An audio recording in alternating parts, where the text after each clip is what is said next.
ठिकाणी कारवाई करण्यात आलेली आहे। दिनांक 11 रोजी साधारणतः 6:30 वाजता नितीन पुरुषोत्तम वाणी हे इथे एका सराफा दुकानामध्ये काम करतात।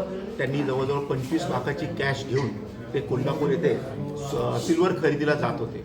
तर काही लोकांना हे माहिती होतं आणि त्यांनी तसा प्लॅन आखला आणि छत्रपती संभाजीनगरच्या एरियामध्ये सदरच्या ट्रॅव्हलची गाडी थांबलेली असताना हॉटेल साई सुरुची लॉजिंग येथे ती गाडी थांबली असताना त्यातील 4 आरोपींनी तो प्लॅन करून त्यांच्याकडचे 25 लाख रुपये कॅश ही त्यांनी पळवलं होतं। संबंधित पोलीस याच्यामध्ये हा गुन्हा अजून दाखल झालेला नाही, परंतु आपण झिरोची कायमी करून छत्रपती संभाजीनगरला हा वर्ग करण्यात आला आहे।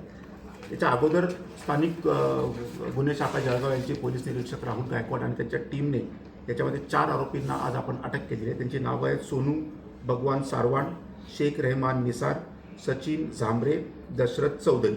याच्यापैकी सगळ्यात मेन जो आरोपी आहे तो आरोपी क्रमांक 1 आहे सोनू भगवान सारवान। याच्यावर पूर्वीचे जवळजवळ 7 गुन्हे दाखल आहेत। त्याच्यामध्ये एक इंटरेस्टिंग भाग आहे की सचिन झांबरे नावाचा एक सराफ देखील याच्यामध्ये इन्व्हॉल्व आहे। त्याने देखील हे प्लॅन त्याला माहिती होतं आणि सदर चोरीमध्ये त्याने देखील सहभाग त्याचा आहे। त्याच्यामध्ये आपण संपूर्ण 25 लाख रुपये आपण रिकव्हरी केलेली आहे आणि या मारुती डिझायर नावाची गाडी देखील इथे वापरण्यात आली होती, ती देखील आपण जप्त केली। असा एकूण 30 लाखाचा मुद्देमाल इथे आपण जप्त केलेला आहे। हा सचिन उर्फ मंगेश सूर्यकांत झांबरे हा शारदा आश्रम शाळेजवळ कोल्हेनगर जळगाव येथील रहिवासी। आता तपासामध्ये आपल्याला निष्पन्न त्याच्यासाठी एक्झॅक्ट रोल काय, परंतु त्याला देखील याची कल्पना होती आणि तो देखील याच्यामध्ये इन्व्हॉल्व होता। पूर्ण रक्कम रिकवर झाली सर? 25 लाखच्या 25 लाख रिकवर झाली आणि ते जे वाहन वापरलं ते देखील रिकवर करण्यात आले। दुसरी अजून एक कारवाई